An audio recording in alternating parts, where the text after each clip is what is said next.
Sorry, एवढी दमले पण एवढा त्याचा म्हणजे आउटपुट एवढा भारी आलाय ना, तुम्हाला दाखवतेस. आई कशात सगळे मस्त मजेत ना. संक्रांत येणार आहे आणि संक्रांतीची तयारी करायची आहे. तर चला तर बघूया मी काय ज्वेलरी घेते. मी निम्मीला साडी नेसवणार आहे. माझा प्लॅन होता नेसवायचा, ते पुढे जाऊन नेसायचा पुढे जाऊन मी तुम्हाला सांगते मी का नेसत नाही ते. मी मार्केटमध्ये चाललो निम्मीला ज्वेलरी आणण्यासाठी. तिचं छोटासा फोटोशूट करेन मी.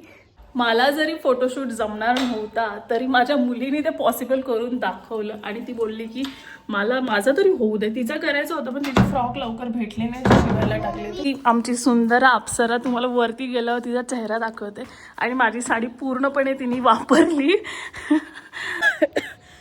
सॉरी, एवढी दमले पण एवढा त्याचा म्हणजे आउटपुट एवढा भारी आलाय ना, तुम्हाला दाखवतेस. ती आहे आमची निम्मी. थोडंसं फोटोशूट वगैरे करायचं आणि बघा साडी विडी सगळं कसं व्यवस्थित. तिला सुट्टे हेअर्स पाहिजे होते. नथ बघा किती छान बसले. वाव. आणि ब्लाऊजसुद्धा मी फिटिंग करून बसवून टाकला तिला. माझी साडी तिने घडी मोडली.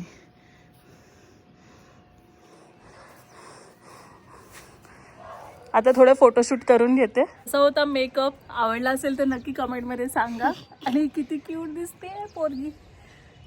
तर भेटूया उद्याच्या ब्लॉगमध्ये. बाय. आणि या संक्रांती दिवशी व्हिडिओ येईल. बाय. बोल हॅपी संक्रांत. हॅपी संक्रांती.